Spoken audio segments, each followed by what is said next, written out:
Yeah. Adjust your focus. Turn the volume up. Welcome to the Locked In Podcast, coming to you live from Greater Philadelphia. Let's get into it. Yeah. Outside world is noisy. Constant chatter on the line. We tune out all the static just to focus on the grind. Deep dives, real talk, no holding back today. We're cutting through the clutter, got a lot we need to say. From the hustle to the vision, every story, every angle. Untangling the threads that everybody tries to mangle. Cause when the lights go up and the mic is on, we're locked in.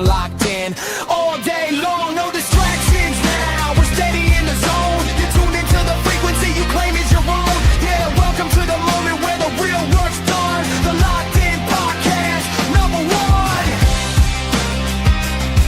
Yeah, number one.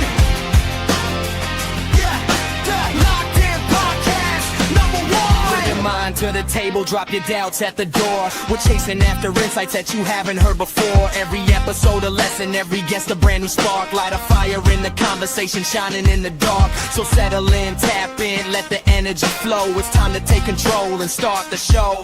Cause when the lights go up and the mic is on, we're locked in. All day long, no distractions now. We're steady in the zone. You're tuned into the frequency you claim is your own. Yeah, welcome to the moment where the real work's done. The Locked In Podcast, number one. No distractions now. We're steady in the zone. You're tuned into the frequency you claim is your own. Yeah, welcome to the moment where the real work's done. The Locked In Podcast, number one. Yeah, number one. Yeah, the Locked In Podcast, number one. Locked in. Stay focused. Let's get into it. Yeah.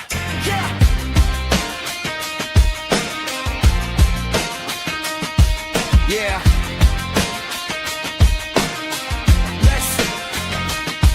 No distractions now. We're steady in the zone. You're tuned into the frequency you claim is your own. Yeah, welcome to the moment where the real work's done. The Locked In Podcast, number one. Yeah, number one. Yeah, Locked In Podcast, number one. No distractions now. We're steady in the zone. You're tuned into the frequency you claim is your own. Yeah, welcome to the moment where the real work's done. The Locked In Podcast, number one. Yeah, number one. Yeah, the Locked In Podcast, number one. Yeah, locked in. Night vision on, I see the path now. Blocking all the noise until the bag's loud. I'm locked in, focus on the grind. Yeah, locked in, leave the world behind. Got that tunnel vision on my mind. Till the morning light.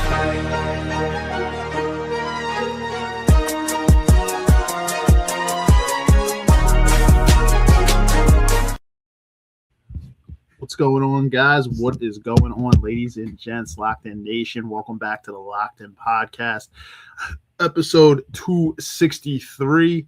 So it's supposed to be essentially our after hours episode. I guess I'll call it that because, I put the background there. I set the video up that way, but we're also going live in the 9 o'clock time slot. So I want to welcome in my brother, Rob.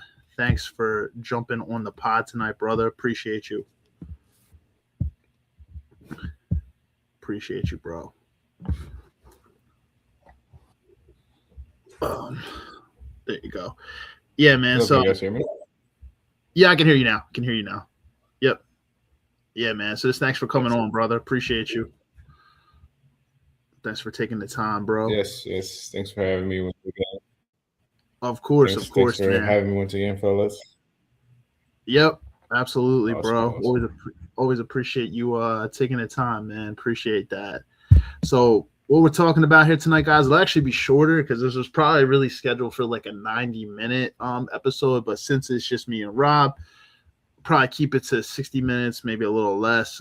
We'll just go through all the stuff tonight. So what we're talking about is, these episodes are very relationship focused. What we're talking about here tonight is micro cheating, rosters, and transparency. So we're going to go through what kind of constitute as micro cheating.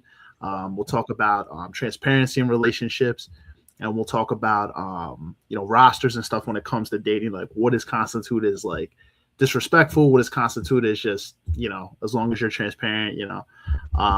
So some interesting topics. Like I said, maybe we can revisit this again at some point if we have a larger panel, but I wanted to just keep it tonight. But yeah, man, I'm just gonna jump in. I won't waste too much time since it's 9:15, and it's a little later. So I'll jump right in. I think what I'm gonna do is I'm gonna start with the micro cheating part of this.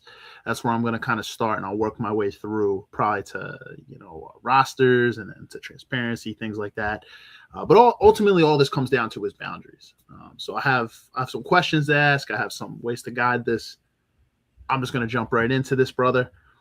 So Hey, cheating. Steve, so I'm gonna hop out and hop right back in. All right, brother. Okay, Okay, it's a hop little on. delayed. Yeah, no problem, Yeah, let me brother. hop back in. Give me like 2 Yes, sir. minutes. Yes, sir. All right, guys. While Rob does that, I'll guide through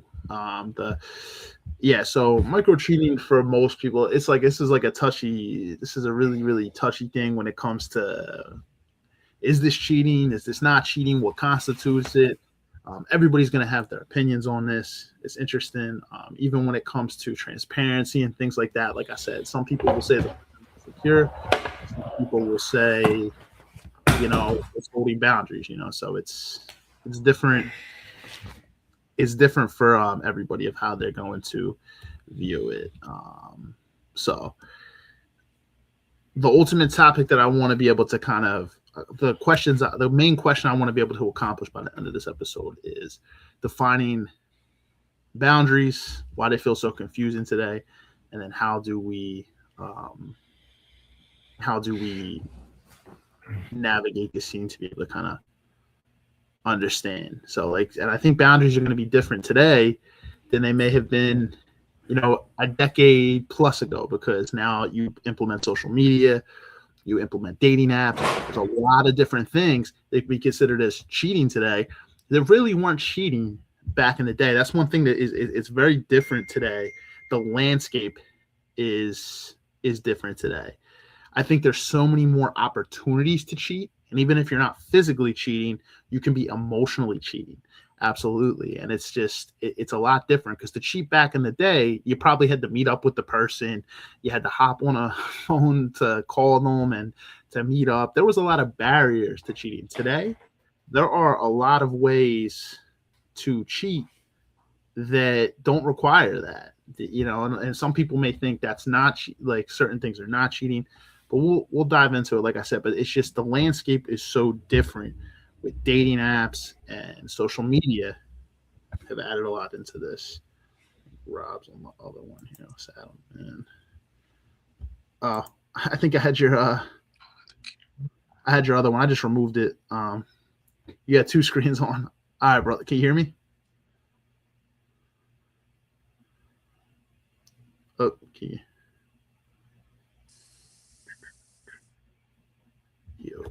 Can you hear me? Yep, I can hear you, brother.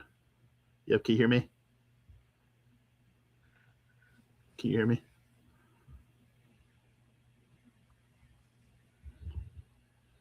I can hear you. I don't know if you can hear me. Oh, yeah, he went in and out real quick. Let's see. I think he's having it's two screens, so it's a little tough. There he is. Yo. What's up, brother? Can you hear me? Oh, I don't know if you can hear me. Can you hear me, bro? Yes. Can you hear me now? Okay. Yep, I can hear you. Perfect. Sorry about the technical difficulties. Jeez. It's all good, man. You usually don't have any, man. It's usually everyone else that got them. I don't know who this is. Somebody said, "Let me on the podcast. I will do anything." Mother of the homeland. I don't know who that is. Well, first of all, tell me who you are, because I don't know.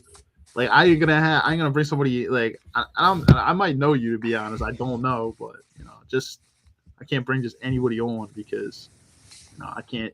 People troll out there. So, but yeah, I was basically saying micro cheating. The landscape for dating and relationships has definitely changed.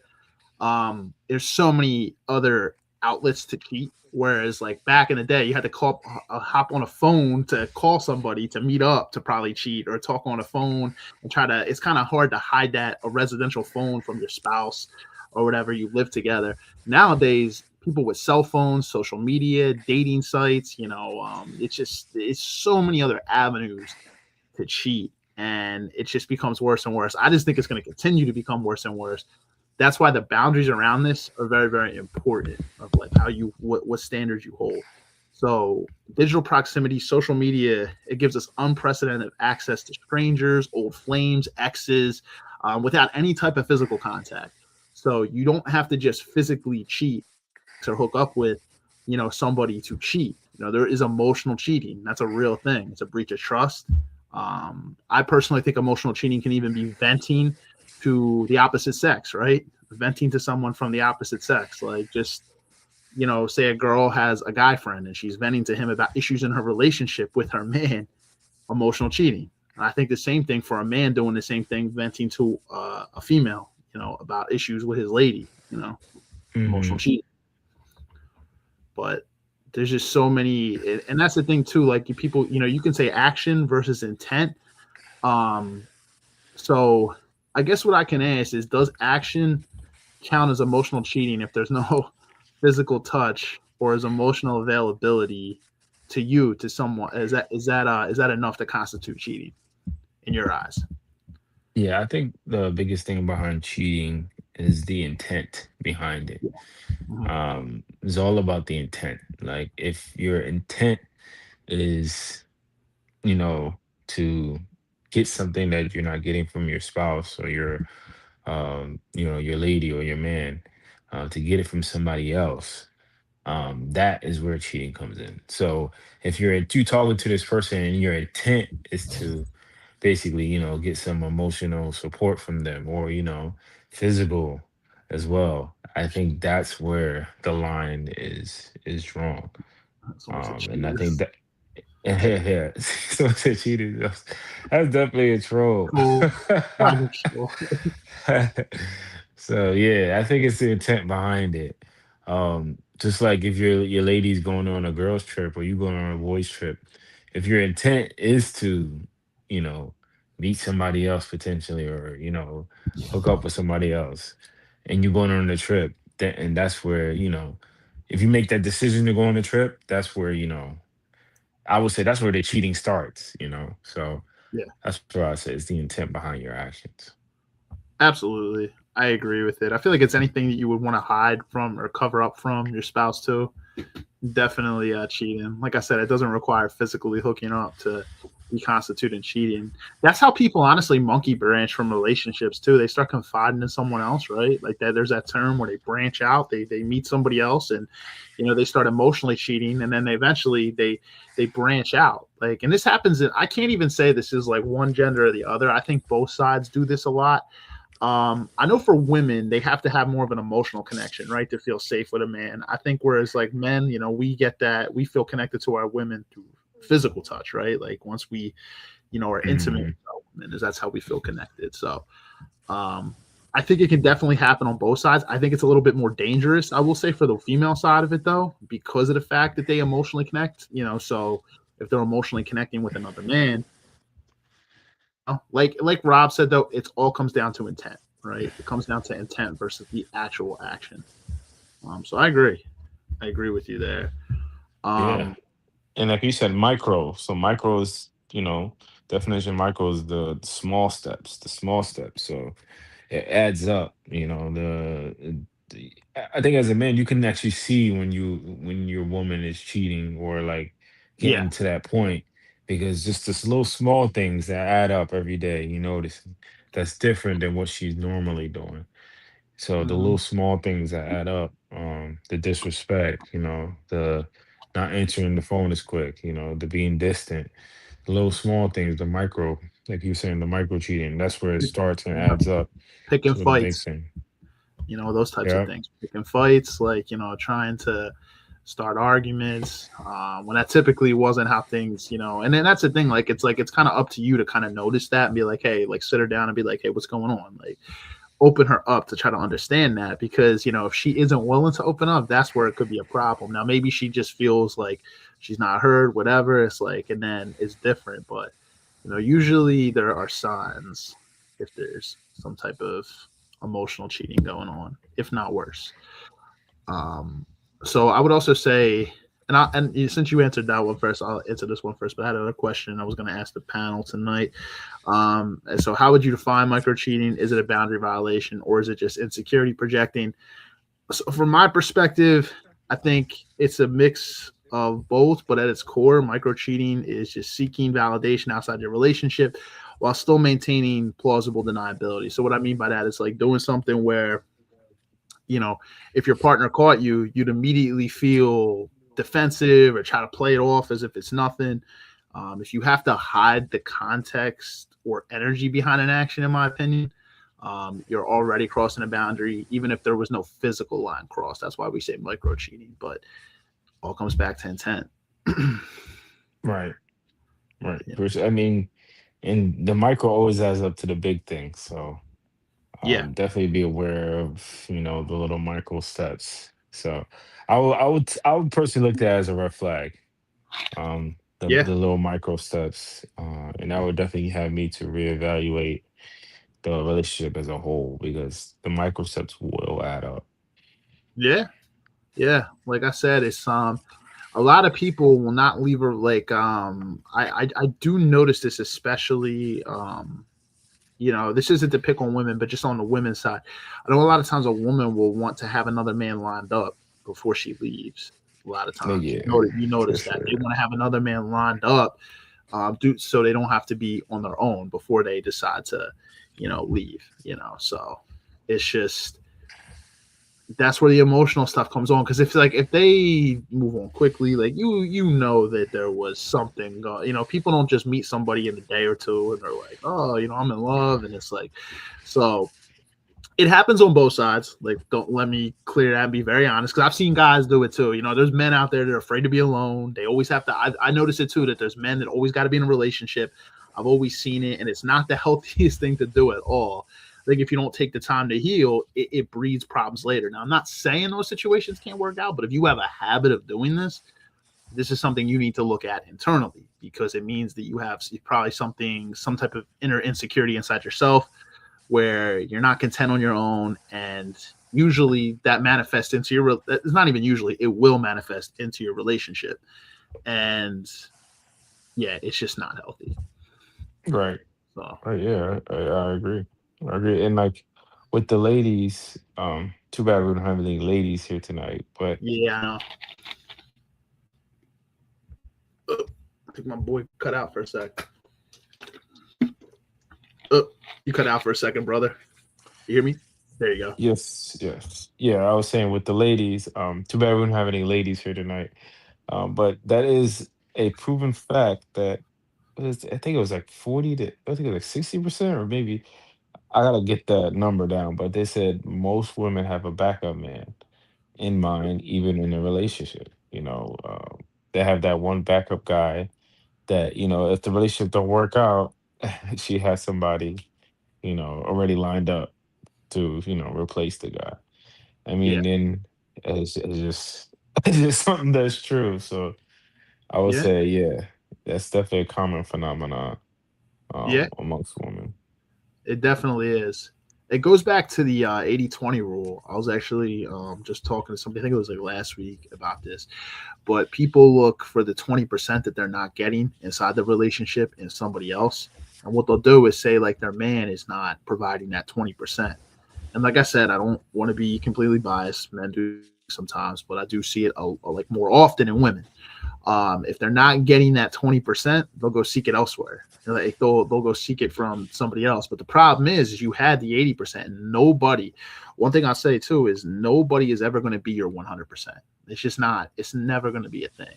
That's why I said you typically find somebody that meets 80% of your needs, and the other 20%, you gotta find that within yourself too. No partner is going to be your 100%, be able to give you 100%. It's just not a thing. So a lot of times, grass is greener syndrome, right? People are looking on the other side of it. They see what they're not getting. Now, look, I'm not saying like if you're not happy, right? You're not relationship. You've tried to talk to the person multiple times, they're not listening, not hearing, then end the relationship. End the relationship, take time to heal. Marriage is a little bit more complicated, right? You really should try to exhaust everything before coming to a divorce. But I'm just saying, if you're in a relationship, you're not married, you really try to talk to that person and they're just they don't care about what you have to say. They're not listening to you. They're not hearing you. Then end the relationship, but don't cheat, right? Like there's a difference. Like a lot of people have to have somebody lined up. And yeah, Right. It's a breach of trust. I mean, it's more of a. I mean, it's kind of on a practical sense, it makes sense. If you have a job and you want to leave the job, you try to line up another job before you leave your actual job. Right. Because if you leave your job without another job lined up, now you're stuck in unemployment. You don't have no income coming in. So from a practical sense, it makes sense. I guess yeah. What I will say is though, being in a relationship isn't always necessary for survival. Whereas like if you lose your job, like you don't have no money coming in, you're gonna be on the streets and homeless. But what I will say is, I guess it really depends. I mean, if somebody was really financially dependent on that other person and they ain't got no job, ain't got nothing, and then they have to find someone else to be financially dependent on, I guess I could see it. But I say majority of the time, people are afraid to be alone and heal to truly love themselves.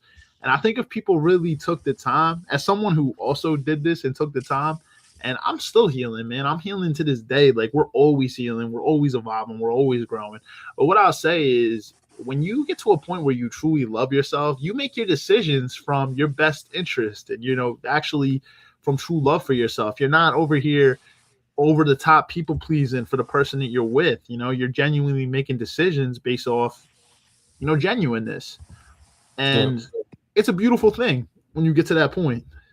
Yeah, and 100% agree with you. And I think it's such a great moral answer, and like it's very principled. But at the same time, I would say this, and I wish we had some ladies to back this up. Women are very practical when it comes to dating, mating, and relationships. Very practical. So it makes sense why a lot of them do that. Yeah. Very practical. So that's just my point on that. That's true. But what you said is correct and is very mature. Yeah. Like I said, I do think it's morally messed up, but what I will say this, not everybody is always like a horrible person that jumps or does that.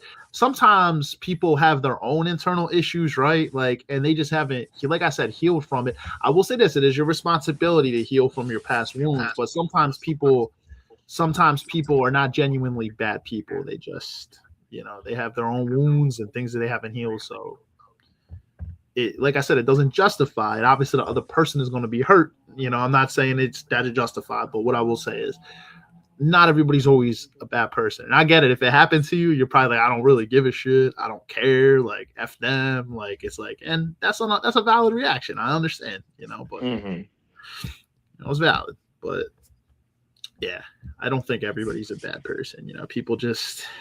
People got to heal out here, man. But like, I do get what you're saying too, from the practical sense of it. I get it.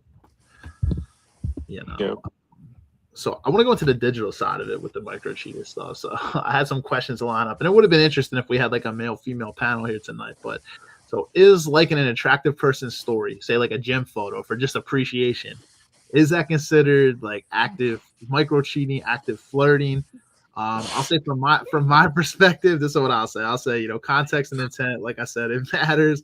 Scrolling past the photo hitting like isn't inherently an evil thing. I don't think it's a bad thing. But repeatedly engaging in the same person's content over and over and over again, that can be digital signaling. So I think I'll say from the man's perspective, men know some when they're just admire. As a man, when you're just admiring an aesthetic versus like dropping a dropping a flag to stay on Dropping a someone's radar. seed. Yeah, you want to be noticed or whatever by the person. If you wouldn't like that photo, I say that sitting next to your woman, right? You wouldn't like that photo sitting next to your woman, then don't like it when you're alone on the couch, right? So like Rob said right at the beginning, it's intent versus action. I do think if you're constantly, you're and also it depends on what you're commenting. Are you commenting like hard eye emojis and crazy things like that? I mean, yeah, I think that's pretty obvious. But if you're liking their content, if you're always, you're one of the first people, you're liking all their stuff. Yeah, I think that's like digital signaling. But I don't think like a like here and there, you see somebody doing well or whatever, is like inherently evil, Yeah, I mean, it's a gray area. It's a fine line because you could never know somebody's intent. It's true. So if they're liking the photo, they can say, "Hey, I'm just liking the photo. That was a nice photo, innocent." So it's Yeah, not really anything serious. But deep down inside, they really like liking that person. Like, well, like want to show like, yo, like I'm on your radar. So it's tough. It's tough. But I do think we gotta have grace. I've had issues with that in past relationships where I'm like yeah, friendly, like genuinely liking a photo, not on some intent to yeah, pursue the woman, but on some just it's a nice photo and I'm gonna like it. And I had yeah, issues in the past with prior relationships with women thinking I am putting myself on the radar. yeah. I always say if somebody gonna cheat, they gonna cheat. There's no stopping though. You can't control another Exactly. human being's actions, but I would say just be aware of what's going on. So I think it's a gray area. I think only you truly know your intent behind the liking of the photo. But I think on the surface of it, we should have grace and know that some things are just, just being friendly or just being genuine and liking a photo. Right. Right. I agree too. I mean, if you and your lady have a lot of trust, it should be okay. You guys are, as long as you wouldn't like hide it, from your partner. Now, if it's something you would like, and that's what the person has to internally think. Like, if they would hide it from their partner, then yeah, it's cheating, right? It's the intent that comes into it. This person said, he said, unless you see it, like really see it happening, it's not real. Like really see it. Yeah, I don't agree with that at all. Like it's not cheating. It's like what it was basically what they don't know won't hurt them. um, You got a point. No, I'm kidding. yeah, what they say, there's like the old thing. It says if you're in another area code, it doesn't count. Is it a cap? If you're in a separate area codes when you it doesn't count. Like crazy. So I'll say this is another question I had or I heard. For me, this is obvious, but for if you feel the need to clear your search history, delete a text thread, does that automatically make it micro cheating? If you feel the need, you have to delete the thread, you have to clear the history. So I'll say this. My definition of cheating, it's rooted in lying. Cheating is rooted in lying. The base of cheating is Yeah, rooted in lying. If you're dating a woman, right, and you're honest and say, "Hey, I have another woman as well," and then you yeah, go meet that other woman, is that cheating? right. No. Right, see? So the root of cheating is mistrust and lying. That's a good So point. and like you said, if you have to hide it, that means you have to lie about it. Yeah, So I think you can stress test all your questions based on that. The same, hey, if I have to hide the fact that I like this girl's photo and my woman or I know my intent behind it, yeah, then there you have the answer. true. So it's really rooted in lying. At least that's how I see it. So like if you're dating a woman and you tell her, hey, I got this other woman and she knows about her, that's not really cheating. So No, because there's no. there's no lying there, there's transparency. No, definitely not. I guess a lot of them were based off of just the traditional monogamous relationship. But yeah, if you're going to that point, yeah, that's like I agree with you. If that dynamic, like say you have a dynamic where you have two women, of course, and you're just honest about it and you're open and transparent, you're not hiding anything, yeah, it's technically then that's not cheating. Yeah, you're honest and you're transparent with the person and they know about it and they're okay with it, right? It's not violating their boundaries because they're okay with it. They're consenting to that. Yeah, that's completely different. I guess I would say from like the traditional standpoint, like if you had to delete a text thread or cover it up. But that's the thing too. You wouldn't if you were honest with your person, you wouldn't feel the need to cover it up, right? There's no need Right. to. No, there's no need to delete a thread. There's no need to delete the history. Um, unless you're in like one of those relationships where it's like the person says they're okay with it, but then truly, it's gonna hurt their feelings. Like, Right. Right. Yeah. So based on the traditional monogamous, when you get in that relationship, you're telling that person like, "Hey, I'm only gonna be with you." So right, if you don't, that's basically what like we talked about, which is lying. line. So, but at the same time, to answer your question, I would say sometimes you do have to delete a text message to protect the other person's feelings, not in the sense that you're cheating, but in the sense of you understand that person to an extent where you don't want to expose certain information to them. Okay.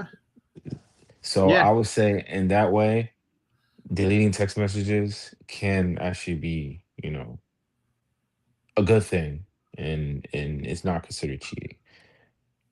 Okay. That's an interesting point on it. Okay. Okay. Yeah. So it's I mean for me, like I didn't really think of it like that, but it's a good point. That's why we had these open discussions and stuff like that. I think for me coming into this, my thought process was if you do feel the need to cover it up, it's like why should you have to cover from your partner? But also everybody's partner is different too, I guess emotionally and how they feel about things too. I guess it really depends on the dynamic of your relationship and how you got like your relationship. I personally now like I think of it the other way too. Like if my lady had to hide threads, right? Or text messages, right? How would I feel about that, right? Like it's like, but I'm comfortable in who I am too.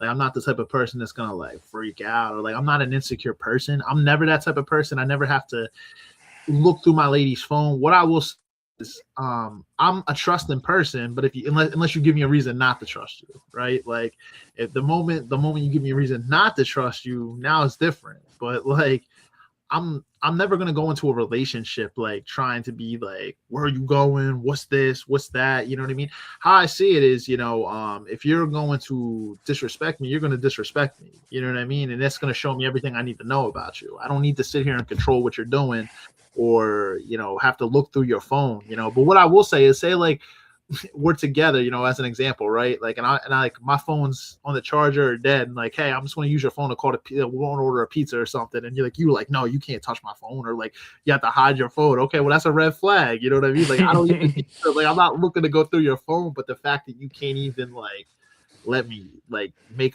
a call on it, it's like, you know what I mean? And the same thing, vice versa, for a man too. Nah, like they have to rip their phone away. It's like, okay, you know what I mean? Right. So Right. yeah, Yeah, I agree. I agree. I think if you have to, you need a reason to actually go through the phone. I think you have your answer because it's something that's, exactly. causing you to want to look for it, look through it. Like, I think if you have to take the time to constantly analyze whether your partner's cheating, you got the wrong person. So you don't want to be walking around carrying that weight of having to always analyze whether your significant other is stepping out on you. I agree. I agree. I'll actually go into the transparency part because this was like one of the. So I'm skipping the roster part. I'm just going to go to one of the questions of transparency because this kind of aligns with it, to be honest. So is sharing passcodes a healthy sign of trust or is it a red flag for control? That's an interesting one. Mm, that's That's an an interesting interesting one. one. That's a good one. And this kind of relates back to my relationship. Because we shared passcodes Yeah. for my past relationship. But I would say it's a sign of trust. Yeah. I think it's you giving the person, a reason not to not trust you. Yeah. So to me, just having it's not even like we want to go through the phone or we want to at any time. Kind of shows, hey, like I have nothing to hide. You can trust me. Right. Zach, this is my guy, Zach. Cali Zach. He said, haha, I can't even remember mine. How would I remember hers? Yeah, man, that's funny. I'm sure I probably have to ask. Like, I mean, I know mine because I've just been the same password forever. But I agree with you. How I see it is a secure man. He doesn't care if his partner knows his passcode because he's got nothing to hide. So I don't think a secure man is really going to care if she knows his password. You know, if you're secure with who you are, you know, you're transparent. Then what is the fear to not share those passcodes, right? So it's just. I think having it available should be like a natural byproduct of trust. It's like it doesn't have to be like a control, like a dictatorship. It should just be natural, you know. But I will say this too: if a partner is constantly auditing your phone like a detective for evidence, then that's not transparency. That's typically unhealed trauma, and probably a sense of control. So that's what I would say with that. I think that it should naturally come. Like if your partner wants your passcode to your phone, then if you have nothing to hide, then it shouldn't be a problem. But I will say this, like if you've been transparent with them and they're constantly hawking you, constantly auditing every single thing you're doing, wanting to know where you're like, you know, all the time, like it's just, you know, the difference, you know what I mean? At least a healthy man is going to know the difference. And also a healthy woman is going to be able to know the difference too.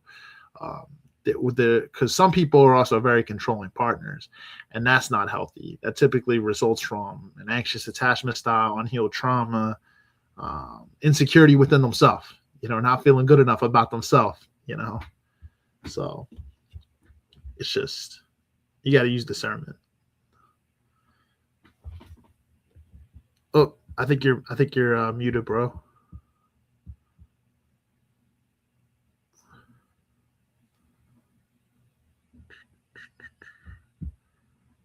Let's see. Oh, yeah, I still can't hear you. Let's see if I can mute and unmute.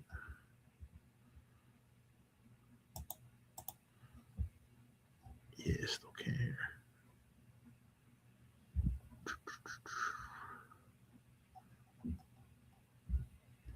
Yeah, but that's what I was basically saying. It's just okay. I can hear you now, bro. You hear me?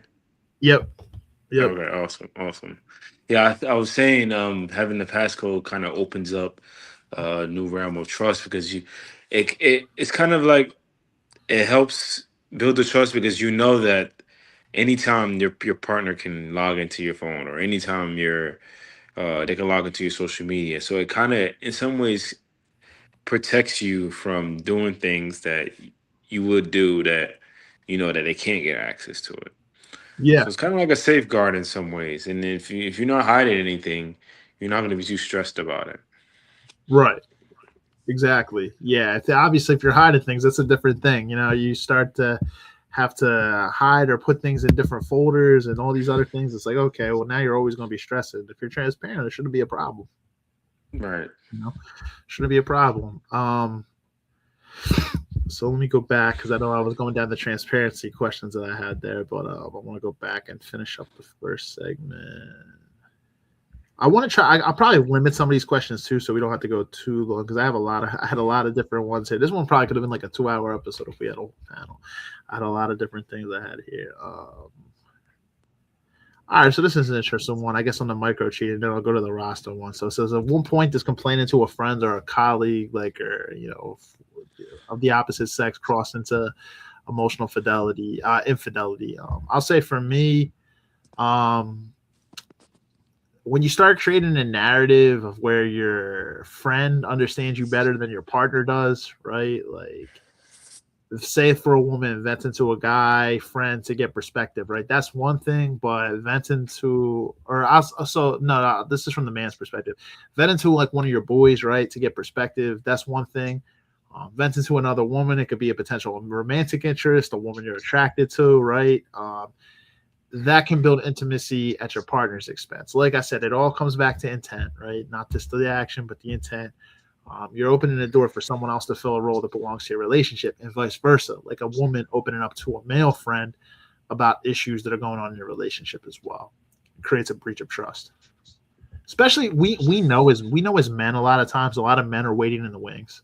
A lot of guys who are guy friends, right? You know, there's women out there that might challenge us too. They might say, well, that's insecure and this stuff. I'll say we know how men operate, and a lot of men that have, I'm not saying men and women can't be female friends. What I will say though is a lot of the times the man has some type of attraction to the woman, and he's just kind of waiting for the other guy to screw up. Yeah, yeah, I would say so. Especially knowing the fact that us men are goal oriented. So Yeah. i- if he's like genuinely always talking to your woman or trying to hang out with your woman, that's definitely a red flag because Yeah. it's something there that he's trying to achieve. So yes, they can be friends, like you said, but like close, intimate friend, always hanging out. It's a whole different story. Yeah, exactly. That's why I say it's all context. Like if they're hanging out all the time, you say like also like you don't really know much about the person. Like they're always around. They're hanging out by themselves a lot. Like you know what I mean. It's just you got to use discernment. You got to use discernment because I agree. So I want to go into the roster side of this. This is more the dating side. Here. So this is a question I had. It says, when does keeping a roster go from a smart modern dating tactic to deceptive?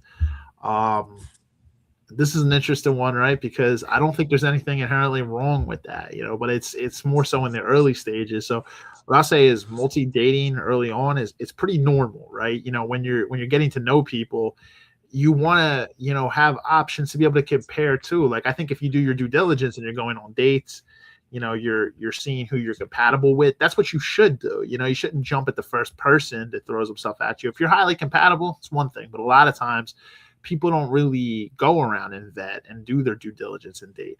What I'll say is it becomes deceptive the second expectations of exclusivity, if that conversation happens or it's implied, or if that. So it's a gray area, touchy part, but it's like I know in the past, if I was talking to multiple women, right, and I got into a relationship, I had to have conversations with the other, women I was casually dating, right, going on dates with. We went on a few dates. I'd have conversations. Hey, I met somebody, and you just have to be very honest about it. I think just communication solves a lot of these issues. Yeah, like communication would solve a lot of the issues, but you also got to set hard boundaries too. Like you can't be like on the verge of an exclusivity talk with one person and you're still kind of sleeping around with multiple people right after you still have that conversation to let them down easy. You have to be direct and you have to pull, you have to be honest. Right, right, yeah, and like you said, being transparent. Obviously, I personally think like you said, you trying to date and find your match, you're gonna have to go through, a few options, and and really kind of see what fits you. Like you said, just trying to go off the first person um you date is it's tough to find your match because you're not comparing it to anything else. But at the same time, like you said, when you're being transparent, I think it solves all the issues from there. And if you eventually do pick the one that you want to pursue something further with, you do gotta be transparent with the other people you're dating. A lot of people, what they do is they go ghost. They just ghost the other ones. But I think what's honorable is to be transparent and just Yeah. state where you at. I think people do that because of their own insecurities. They're fearing like how the other person's going to react. And I just say, like, if you're a man who's got confidence in himself, you have to just have those conversations. I've had to have them before, man. I'm not going to lie, especially if you've been on multiple dates with the person. Say like you've been been dating for a month or two, there's time invested. I think at that point, personally for me, I think if you've been dating for a couple months, right, but then you meet somebody else, you have a better connection with them. I think it does warrant like a sit down. Like you sit down with them, hey, whatever. But then like if it's less, like it's like a date or two, I think a text message, like literally, if you've been on like one date, I think you can just like text somebody and be like, hey, look, it's it's not. I actually had a woman one time flip out on me because we went on like 2 dates and I texted her to let her know, and she flipped out and said like, you could have met me in person to say it. I'm like, to be honest with you, I'm not ghosting you, I'm being honest with you. I just didn't feel, and I didn't even meet anybody else, I just didn't feel that connection. So like I was just very honest. But yeah, other women I would sit down, like if I was dating, if I went on like dates for months, like there was one girl, I went on some dates with for a few months, and I met her in person to tell her. But like the other one I was on 2 dates with, like, hey, I'm not Hmm. ghosting you. To be honest, a lot of women ghost men. Men do it too, but a lot of women ghost because of fear of how a man's gonna react.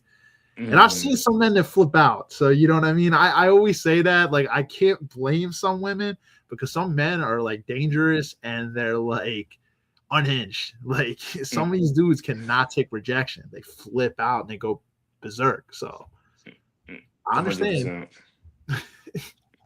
No, I I think that, agree. yeah, they ruin it for a lot of other men though. That's why a lot of other men are like they feel so hurt, like they're so upset. Some people times people are just shitty people too.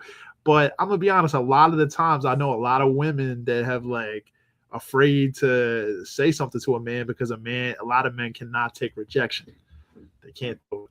So Yeah, yeah, and women tend to do it more often, like you said, because of that fear.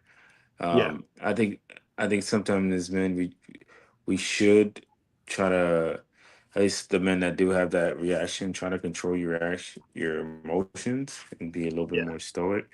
And I think that comes from a sense of what's the word for it?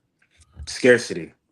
yeah, If a guy's flipping out over, a girl that he met for 2 weeks, like, and that's why we push, to pick out of abundance and live a life of yeah, abundance. So, yeah, I get it. You might like the girl, but she don't like you back. What's the point? So, yeah. I would say, yeah, just keep continue to improve yourself and increase your abundance, so you don't even have a reaction like that. Exactly, exactly. So if there's any young men out there watching too, that's what I say too is like, me and Rob, we're in our like early 30s, so we've seen it, we've been around. What I'll say is like, yeah, just continue to improve your value in life. Be going after your purpose and your mission in this life. Stay focused on your faith. Be in the gym, trying to work on yourself, improve your style, improve your charisma, how you speak to people, and like, and just improve your confidence. Cut out those dopamine habits too. A lot of the bullshit that we're consumed with today, right? Like overly Mhm. scrolling on social media. I found this out. Like there was a study that was done, and it says the average, like I don't know if it's like worldwide, but I know at least in America, the average American man and woman spend an average of 3 hours scrolling on social media each day. So there you go, is how our brain's wired. There, for men, porn is a big addiction, right? If you're overly watching porn, that creates anxiety in you too. You know what I mean? Believe it or not, it's literally linked to it. Like you're more nervous and jittery around women because you're constantly watching pornography, over drinking, all this stuff. Like you know what I mean. You have to try to limit your vices where you can, and just try to better your life. And the more you better your life and really just work on yourself to becoming an all around, you know, man of value, women are more drawn to that. They're drawn to that. Mm. I don't care how bad looking you think you are, you got like this. If you level your life up and just try to improve your looks the best that you can and just try to work on yourself, women are naturally drawn to a man who can exude that confidence and is going after his mission in this life. It's the Right. truth. And to the young man, it's like the beauty of it as a man, you can create your abundance. Go Yes. out there and shoot your shot and Yeah. create your abundance. You're in Yep. control. That's the beauty Exactly. of it. It's like, and to some ways, yes, the dynamic is different. Us men and women, we both deal with different dynamics. But as a man, you can go out and create your own abundance. A lot of time, women just attract. They They do.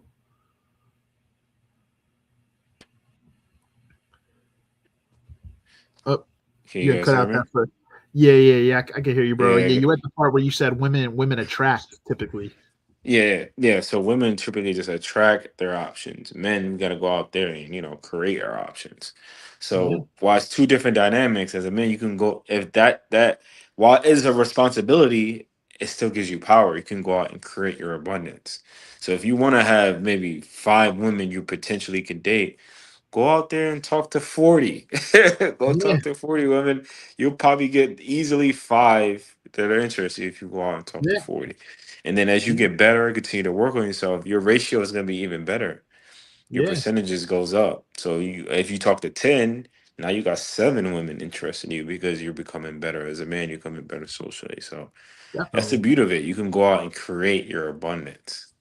And Definitely. I feel like a lot of young men don't do that, and they operate from scarcity because they talk to one girl the past 12 months, and then that one girl ghosts them, and now they hurt and they think they're ugly and they don't they don't want to date anymore.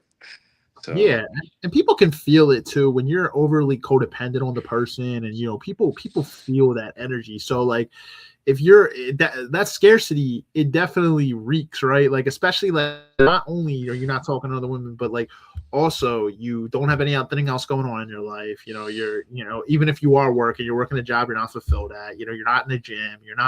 You're still have all these dopamine bad, like, not good dopamine, but like bad dopamine type of vices going on. Like, this is literally all of this adds up to scarcity, and people can feel your energy. I would also say socially, even if, like, I don't think there's ever a perfect time, right, to start approaching. You just have to kind of do that and fail, and then you gain confidence as you go through it. But what I will say is, start to actually be present in your everyday life. Like, so many people I see is like their heads down they don't make eye contact, they're on their phones, right? Like, any time that they can be, they're not people aren't interacting with each other anymore. mhm. There's certain people, like, if you're in the gym and you see somebody, like, you've seen them a bunch of times, like, whatever, dap them up, say something to them, like, talk, like, that's just an example. But like, hi, how are, like, just have conversations, like, be pleasant, talk to people. That's how you build social skills. It's just having conversations. Somebody might somebody tell you to go fuck off, sure, but like, it is Mhm. what it is. Like, I say this too, like, it's just you have more energy, you have more liveliness. It shows you're present. Like, so many people I just think are disconnected. I think COVID, for sure made things worse. I think, like I said, social media, but all these, like, things, like, you can blame the circumstances or the things that were surrounding us, but it's up to you to change it. Like, these things don't control you. Yeah, we had a pandemic. Yeah, we got this person in office politically. Like, all these things, they just that you can't control those things. Like, it's like the weather, you can't control it. Like, you can only control how you operate, how you move each day. So I agree with Rob there. That's a good point, that, like, we do hold the power in terms of that. We can change our reality because, like, although we aren't just from a natural attraction point like the women are, like, you can change it. You can go out there and approach a bunch of women to improve yourself. Like, it's just, you hold power in that. That's a good point Right, of view. right. And I think the problem nowadays is we have too many buffers to for you men to go through the process of getting better or going through the fire. We have too many buffers. We live in a microwave society. It's just how, unfortunately, it's just how it is because of technology and all the advancements that we have. But Yeah. like back in the day, if a guy wanted to get his rocks off, like we were talking about that, Steve, there's no digital porn you can just access to. You had to go out there and actually talk to a woman, woo her, and eventually get what you want. So and that's something you had to do. There was no easy alternative, easy quick hit dopamine alternative. Or back in the day, if you wanted to get food, you couldn't just sit on your butt and order Uber Eats. You had to get up. DoorDash. Yeah, yeah. You had to get up and go. If you go further back in the Stone Ages, you had to get up and go hunt. And and our brains and bodies are still evolved for that. So I think that's the issue that we have in nowadays. We have a lot of buffers, you know, causing men to kind of be stagnant and comfortable. Yeah. They didn't used to have Amazon next day delivery for everything. It's like, or like now they have, I noticed when I'm on Amazon, overnight delivery. Like, literally, you can Yeah, have it to your doorstep in like 3 hours. It's freaking crazy. right, right, It's right. just It's a super, beautiful thing. It's a yeah, beautiful it's super, thing. super So convenient that technology has it's a gotten to this point. beautiful thing. But we But have to, yeah, we have to come back to a point where certain things we have to just go through the fire. yeah, You want to talk to a beautiful Asian woman, don't look it up. Go out there and go find a beautiful Asian woman that you're yeah, attracted yeah, to. man. I know we know some people, man, for sure. No names mentioned. Man, but I mean, realistically, we all been there. We all been there, man. Of I'm course. not, I ain't hotter now. I ain't up here, mightier than anybody. But yeah, it's like here's the thing: it's a struggle. But the good thing is you can kick it. You can beat it. That's the good thing. It just takes, I've seen I've literally read like books and seen some of the worst people kick that addiction, who had the issues for decades, like, you know what I mean? And been able to kick it. You just have to reset your brain. You know what I mean? It's just Yeah. your brain gets wired a certain way and gets stuck. And, um, but before it's too late, there are certain things. It's like if you get married and like you're still struggling with that, it can cause things like ED in the bedroom, other issues. You know what I mean? It can cause a struggle because real sex isn't what you see in porn. Like it's not real sex. It's like what you're saying there. Yeah, But like and I was saying that not to knock anybody with addiction, which I get it, addiction is real. yeah, I'm more trying to emphasize the principle that we have to go through the fire to get certain results in life. yeah, That's all I'm saying. And trying to take the cheap microwave way to get things is not going to result in the same way of a slow cook steak. yeah, So that's all I'm trying to say. Like I get it, addiction is real. Like my heart goes out to anybody dealing with it, and I'm not saying you could just easily kick it. All I'm saying is, for the certain results you want in life, you just have to go through the fire, take the yeah, long road because it's gonna give you that lasting success. It builds. It's the character it builds from going yeah. out and talking to 20 women instead of just sitting there searching 20 women online. So Exactly, exactly. It's like and then that's the thing. It's like we're like I say, like dating apps nowadays. I mean, hey, if you don't really have the time to meet women, you're always whatever. I'm like, they're convenient, right? They're convenient. they're an avenue. Yep. They're an avenue. What I will say though, if you're noticing that like you're super nervous still, you still struggle to talk to women when you do happen to get dates, because dating apps definitely do favor women over men. Women will have a majority of the matches, and I would say like a certain percentage, probably like 20% of men get the majority of the matches probably on dating apps when you think about it. It's a smaller percentage. But what I say is if you do land dates and stuff, if you're finding yourself to be nervous, then you do need to improve your social skills, right? Like, some men can still just meet women from these apps and they're confident, they still are able to kind of generate intimacy or, like be able to move things forward. But if you're constantly struggling, yeah, you have to, like Rob said, you have to go through the fire. It's just Right. typical. Even in our dad's generations, yeah, there were still things as pornography, but you had to go to the store and get a Playboy magazine. Like there was a barrier. It was kind of embarrassing, right? You had to kind of go in and like potentially somebody sees you with one. You know what I mean? And it's like the shame barrier. There's no shame barrier in what we see today with porn because you can do it behind closed doors. Ain't nobody gonna know what you're doing, and you know what I mean. It's just you delete it right out of your browser history, and ain't nobody know. I will say, me and Right. Rob said that like you can kind of tell though with sometimes when guys like like as men we can kind of people are like they're not actively trying to meet women. There's signs there like that like okay that person probably is over consuming, right? Like Yes. you know Yes. you notice it, Yes. but Yes. overall And consensus though is society's not going to shame you because they don't know what you're really doing behind closed doors. It's just, but I will say you feel more insecure about yourself. I feel like the more you consume that, you're more anxious. At least I used to know I used to notice that effect of it of over consuming.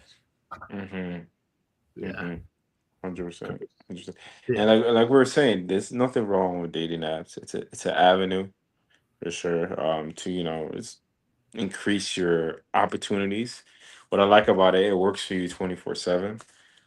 So you don't have to go out there, take time out of your day and approaching 20 women. Your profile kind of works for you 24/7.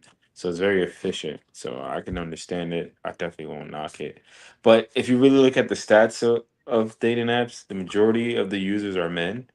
yeah, You guys should look it up, and the majority of the women just get bombarded with options. So it causes them to really only pick the top cream of the crop. So if you yeah, a guy that's not, up there, you're really playing a losing game because the yeah, women are just bombarded with options.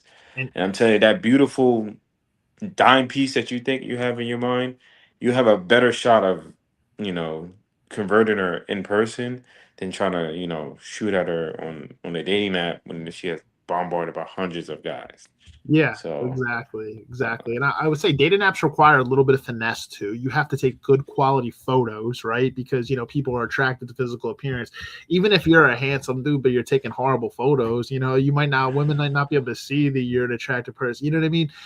I will say this, because here's the thing, I'm not like on dating apps like that really like these days. But what I will say is like I can imagine how dangerous it's probably going to get with AI. Like how dangerous it's going to get. People are going to start like AI. Like people were already editing their photos before. Now with like I literally used AI for like this promotion today. Like you. yeah.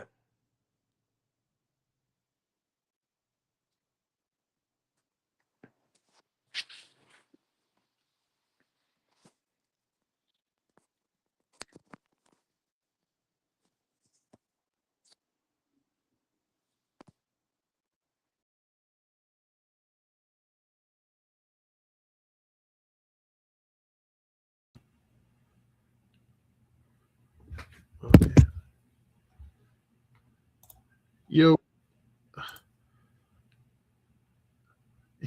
yo, my bad, man. My Wi-Fi just went out for like a freaking half a second there. This much I random thought thing. it I was was like, me. I thought it was oh me for a man, nah, that one wasn't you, bro. Yeah, second. I don't know what it is, man. My computer never does this. It actually did it last week on me too. I was like, yo, it's the enemy, man. The enemy don't want to. I was like, this is the most random thing. It's like it kicks me out. Like it's like I have to like re-click the like. I was like, what? Like, um. But no, I was just saying like AI is gonna get really dangerous with it. Like just people creating like fake illusional photos. Like the catfish is gonna be crazy with like AI. Yeah, It's yeah. crazy. Very true. Very true. Man, but I'll move this along from the whole dating app stuff. I know we could talk about that. I'll ask just like probably two more questions to end it here. But so this one going back to like the dating culture stuff. So, do people keep certain exes or casual flings on standby? Is it smart? Is it smart self preservation or disrespect? For me, it's disrespect wrapped in a security. I think if like you're keeping an ex on the bench, as like a potential option, right? It means you've already got one foot out the door with someone else. I don't think you could fully give like a new relationship a fair shot if you're keeping like a 20% safety tab like of your ex or some fling from the past like on standby. I ultimately think it's a lack of maturity. It's probably like a fear of vulnerability, like fully being open with your current partner. But yeah, you can't give a full relationship.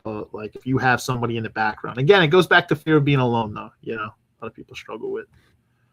Yeah, yeah, I agree. There's really not much to add there.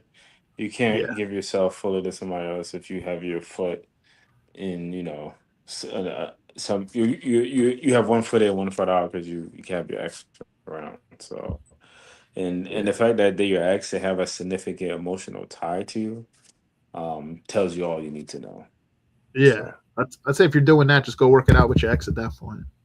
Like, yeah, I pretty mean, much. it's yeah. So I'll ask one on the transparency spot. I have two other ones other than the one, but I want to ask only one because I don't want to take up too much time here because it already is after 10. Some refuses. All right, so this is an interesting one. If someone refuses to post their partner on social media, is it about privacy or is it about keeping their options open? Mm, that's a good one. That's a good one. I would have loved to hear some of the The- women's perspective on this one too. right, right, right. And I relate to this question a lot because I don't post my significant other on my social medias. But so I would say it really depends on the intent behind the person. My intent was more for privacy, um, and not to allow people to kind of track my relationship. So it was more for privacy. It wasn't really to keep options open. But it does seem like that to your significant other, and sometimes they can have an issue with that. But I definitely would say it was more towards privacy. I think, like I was saying earlier, if you want to cheat, they gonna cheat or you gonna cheat. Like it's just if I want to keep my options in, my options are gonna be open, whether I post on social media or I don't. Yeah, So to me, it's more for privacy and not to have people tracking and clocking my relationship. I agree with you. I'm personally someone too that I think when it comes to that, it's more privacy related. Now, like if my partner wants to post me a lot and stuff like that, that's fine. Like I'm not gonna sit here and be like, yo, you can't post me, like whatever. I agree that I'm just more. I think I do agree that I think you invite negative energy, certain things into your relationship when you post too many things. Like you said, I don't want really want people tracking my relationship. I like in past relationships, I would post my partner, just not all the time. Like every once in a while. Like, you know what I mean? Like, maybe a couple times a year, whatever. Like, but I would do it if I genuinely wanted to do it. Just, something to like, oh, I'm appreciating my partner. It's like I've told them that, but maybe I just want to do it, whatever. But at the end of the day, like I don't ever want to be in a relationship where I feel like I need to perform to be something that I'm not, like over here overly posting my partner and stuff like that because that makes them happy, then we're probably not aligned. Because it's just like I don't think I should have to perform, post all the time, because certain partners, it's like they're very anxious, so they need you to do that. Yeah, I'm a more private person when it comes to those things. Like, yeah, I'll post things like my workouts and other things, but there's not intimacy related to that. I think you got to be careful too, like just over posting people because, yeah, like I said, it does invite other people into your relationship, especially if you overpost. You post everything you do together. It's like you just open yourself up to other people. You got to be careful. Hmm. Like your circle Yes. knows your circle knows your partner, right? Like your friends, your family. You guys are integrated like in each other's circles. Like, you both know each other. You both are all integrated together. So what do Right. we do? I used to tell my ex that I said, be like, hey, the people that know about the people that need to know about our relationship already know. Yeah. So like, we don't need the world to know. We don't need random strangers, random followers, acquaintances, no one. Yeah, not the other 1,000 people that I haven't talked to since high school or like or like I've never even met in my life. Like it's just that they're just Yeah, followers on social media. Like it's just yeah. It's like the people who need to know. That's a good point. That they're you gonna know. know. Yeah, they're gonna know. So How I no see need it to say. too is what do we do before social media? Like. Thank you. When did this dude become a new boundary to a strong relationship? Like, how did Like our parents get far? Like, that doesn't make any yeah. sense. I think a lot of women too, and ladies, you can correct me if I'm wrong here.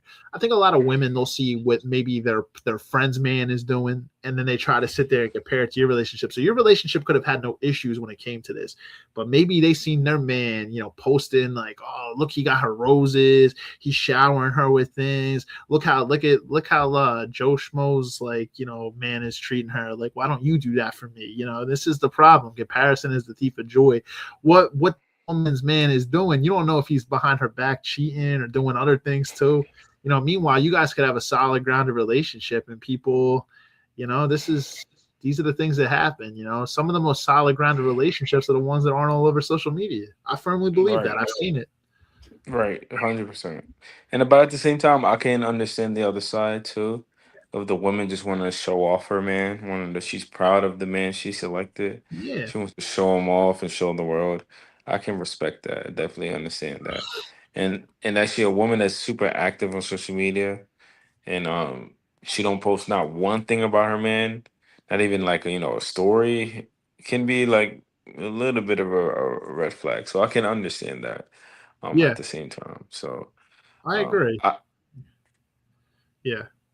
as long all I'm saying is, everybody's different. Some guys just value privacy, and it's not it's not really to hide or keep your options open or to cheat. It can be just more they value privacy. So like I, it all comes back to what we said, the intent behind the actions. yeah. And I always say if somebody's gonna cheat, they're gonna cheat. So Yeah. really not much you can do to stop that. You just have to Right. pick the right person that won't do it. Exactly. And trust is everything. I always say that trust and communication are the two biggest things. I say too, yeah, like even from the man side of it, the man is constantly posting like his workouts, his fits, his cars, his nights out with his boys, and, like all this stuff. But then he like never like a whole year or two posts his lady not once, like not even on his story, like don't even post his lady. Right. Yeah, no, like I could. You see what I'm saying? If the man is a highly active person on social media, he's like he don't ever not once acknowledge her or post her. Like I can understand why the woman will feel insecure. Like is he trying to protect his single status? Like nobody even knows about us. Like it's like, but you're an influencer. You're in that sphere. I understand not overdoing it because I think your brand is different than like your relationship. Your relationship is more personal, but to never post anything. If you're posting like that. Yeah, I could see why that would upset the person, 100%. Context, it matters, you know what I mean? And like we said, intent matters. Like, all right, so I had like one closing thing because I had left some questions up because it's just going to be too long. But I put this as like a closing hot take here. It says, if your partner catches you doing something that you consider harmless, but it deeply hurt them, do you change the behavior? So like I said, if they're, I guess the context matters with this too, because it could be different things. Like I said, if it's somebody who like maybe you just don't post a lot on social media, but then they want you to, like I feel insecure. Like you haven't posted me on social media, but you're just not a person who even posts on social media in general. Like you're not doing anything wrong. It's an interesting one. That's why I left it at the end. Yeah, that's a good one. That's a really good one. This ties back to a lot of things in my relationship, my past relationship. So, I would say, as long as it doesn't cross your values and your boundaries, I would say, to make your partner happy, Yeah. maybe you could possibly do it. I mean, I think you really got to sit with yourself and see, like, hey, would me doing this behavior, cross a boundary of mine? Would it cause turmoil for me? If it doesn't cost you much, and if you just had to do it once in a while, I think to please your significant other, you should do it. Yeah, that's a really good point. That's actually what I had my response kind of mapped out for this one too. Yeah, I agree. As long as you're not changing who you are too much, right? You're not completely like changing your identity to conform to what your partner wants. I agree. I think if you value the person more than the behavior and it's within your boundaries, right? You're going to try to give your partner peace of mind, right? I agree with that. You love the person, you want to give them peace of mind, but yeah, you have to use discernment here too, because sometimes there's controlling behavior from both sides. It's like, as long as that's what Rob said too. Like as long as it's not crossing your boundaries, right? Like it's not to the point where it's overly controlling, behavior or something like that. I agree that if you love your partner, you're going to want to give them peace of mind. You can do that. Right. I agree. Yeah. Again, like I said, it comes down to discernment. Yeah. It's the sacrificial love we talk about. Like you sacrificing your desires and needs, to make the other person happy. And I think that's a symbol of true love, when the woman sacrifices for the man and the man sacrifices for the woman. That's a symbol of true love. Yeah, I always say that true love is sacrificial. It's sacrificial. Yes. It's like, but what I would say, yeah, exactly. But what I would say is make sure it's reciprocal. Yeah. Make sure if she's not sacrificing for you, she don't really, really love you. I'm sorry. Yep. I'm sorry. So it should be both ways. Yeah. Yeah, it should be both ways. Exactly. Yeah. So ladies, same thing out there. If like you're doing all the sacrificing for your man, right? You're showing sacrificial love on your end, but he's not doing the same. It's not reciprocal. It needs to be reciprocal. I think I agree with Rob there that sacrificial love, that's like a true sign of like true real love, reciprocal sacrificial love. That's true. And it goes back to even biblically, like, it's really what it's about. So because if you don't sacrifice, there's no sacrifice. You're going to do what you want to do all the time. You're not even thinking of your partner when you make certain decisions, like life decisions and things like that. It's not true love. It's more so like you're just spending time with somebody, but meanwhile you have your own intentions in mind. It's like Yes, it's not. You're just passing time with somebody at that point. Hmm. You're just trying to reap the benefits for yourself. You're not really, putting them first. You're just trying to suck in the benefits for Yeah, yourself. yeah. So Because I always say if your spouse don't sacrifice for you, and you got to look at what's really important to them. If they don't really care about money and they're just giving money, it's not really sacrificial. Sacrificial is something you really care about, but you put that on the back end to please, you know, your spouse or your partner on the front yep, end. So, yep, exactly. And like I said, like I think there's been relationships I've been in probably when I was younger where I feel like I probably wasn't sacrificing a lot, and that other person was more for me. And then I've been in relationships where I've overgiven and I've over sacrificed things because I truly love the person, but they didn't reciprocate it with me. You see what I'm saying? So it's like we have to just make sure we're getting it reciprocated. But yeah, it all comes down to I've seen this too. Like I said, I can say from both sides of it. I know some women that have helped men build their businesses up, right? And then when they got to a point where they were comfortable, they left the woman. Like they had a good woman in their corner. The woman helped them with their business, helped them do all these things to get everything set up and to get to a certain place in life. And then the man dipped out. And you've also seen vice versa too. Like a right, man's there for a woman when she's at her lowest, but then when she gets back on her feet, she leaves the man and chooses somebody else. You know what I mean? She had a man that held her down when she was, in a low spot. But so you see it on both ends, but true love is going to be reciprocally sacrificial, good and right. bad, and the good and bad times. It's a beautiful thing, to be honest. So, yeah, I went through all my questions here, man. This would have been really interesting, man, if we had a whole panel. I'll be honest, this went an hour and 15 with just us. I can only imagine this probably would have been like 2 hours plus. If we had, this would Right. have been It was a going after lot. 11 o'clock if we had a whole panel, man. But it, Yeah. and I shortened some of the questions. I didn't even ask all the questions because it's good to be over prepared though, to be honest, and under prepared. So like Right. I had maybe some that I could use for another episode, but That's man, some good questions. That's some good questions.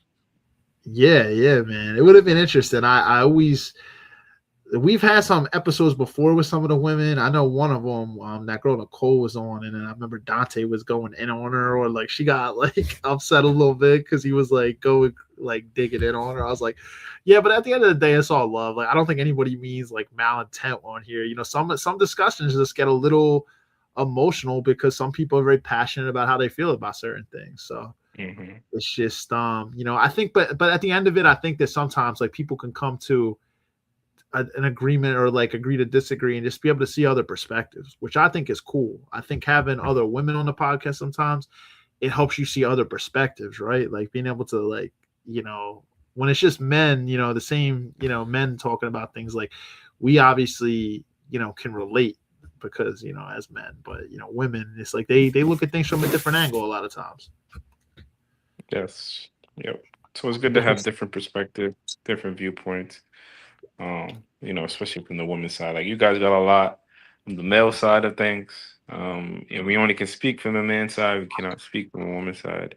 We can No. only speculate. So, um, but yeah, it would have been dope to have, different perspectives as well. While even me, you have differing perspective, but we're very similar in values. So Yeah. we tend to agree on a lot of things. Right. Yeah, we do. We do. Like I said, there were some things you said here that kind of shifted my perspective a little bit differently than like when I first came in. But yeah, I think a lot of times, like a lot of your like close brothers around you, probably like minded in a lot of areas. That's why you guys are so close. Is because your mindsets are very Right. similar, in, like how you operate. Iron sharpens iron. So you know. Right. It's how it is. Typically, if you're not aligned with like certain dudes, you're not going to be like hanging out or spending time with them regularly. Right. It just wouldn't really make much sense. And everybody's aligned differently. Just because I don't align with somebody doesn't mean they're not going to align with other people. So Right. it's just how it is.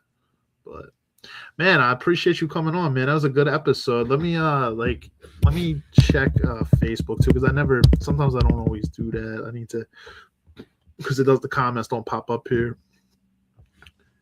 I know there's some people that were texting me that like were watching, they just didn't comment. Some people like are a little bit more shy to comment, I know sometimes, but I appreciate y'all that are watching because I know we got some good. Let me see, what do I have here? Dow, thanks for the support, brother. Appreciate you. I always like to just look and shout out. We got some good views, and the thing is, like, too, I noticed for some of the episodes lately, we've been getting people watching after that. I know that maybe 9 o'clock at night in the summer on a Thursday night might be hard for some people, but let's see. I do get people that will like watch after the fact. So my whole screen just went like. I really like your intro and the song. So appreciate it, brother. Yo, I put that all together with AI, man. I figured. Crazy, right? Like, this is crazy, man. It's like, dude, honestly, next week's episode is actually on AI, guys. Me and Bryce are supposed to, talk on that. So that should be interesting. Like, dude, it's crazy with a lot of different things you can do, which is having the prompts and being able to kind of instruct your AI, like what to do and like how to customize things. It's really interesting, to be honest. I think if you're a business owner, it's a huge advantage. I will say as employees, definitely risky. I know it is going to put a lot of people out of work, unfortunately, but as a business owner, I think it's an amazing tool. If like you're a business owner, AI, man, it saves you so much time. It can write like thousands of lines of code, dude. Like it's nothing. Like things that would take you like days to do, it can do for you. It's crazy. It's insane. It's insane. Yeah. Yeah, I have a friend right now that's using it for trading, bro, like day trading, like finding strategies and like all different types of like different things. He's building like models to like little financial model things to like help like prompts to like when to get into the market. Okay, what time is this? How's this going up? How's this going down? When's the time to get in? When's the time to call? When's the time to like buy? It's crazy, man. I'm just like, this is crazy. But what I will say about AI too, you got to also monitor it too. Be careful. Because AI also does have flaws and inconsistencies. You have to be careful. It's not perfect. It definitely has errors. Yeah, do not blind trust it. You gotta know what's going on. No. Like if you're gonna submit something from AI, make sure you double check everything. Like don't just go and like not even look at anything, because people in like college got caught with this. Like, they like AI created a whole fake website for like research they were doing. They were like, when they went to check their sources, they're like, this isn't even a website. It was like a fake website that the AI created. So you gotta be careful. Be careful, because I've noticed inconsistencies too. You just gotta double check everything. But it's crazy, man. AI is like can create websites for you now. It can do like search engine optimization. It's insane, dude. The things that would cost you so much money if you tailor your AI correctly. So next week, that's what we're talking about. We're going to talk about like a lot of the advances that are going on with AI, like what's kind of coming forward and just ways that it's kind of benefiting business owners, but it's also, putting fear into employees, which is natural depending on what your field is. But blessing and curse, man. Social media, same thing. Blessing and a curse. Technology, social media, all that comes with its strengths and it comes with it's its curses as well. It really does. It really does. But yo, brother, just want to say I appreciate you. Zach actually had one comment here. He said vibe coding is the way to go. I've actually haven't heard of that, man. I'll have to look into that. I know me and Zach, we're gonna hop on a call at some point. He's good with like video editing. Zach is he's gotten really good with that. I like what he's doing with his channel and stuff. So we'll have to talk soon, brother. But yeah, bro, Rob, I appreciate you taking the time to come on here tonight, man. These discussions are always good, and even if we didn't have like the 6 of us, like it was good to just have 2. Yeah, man. As always, we spent some gems.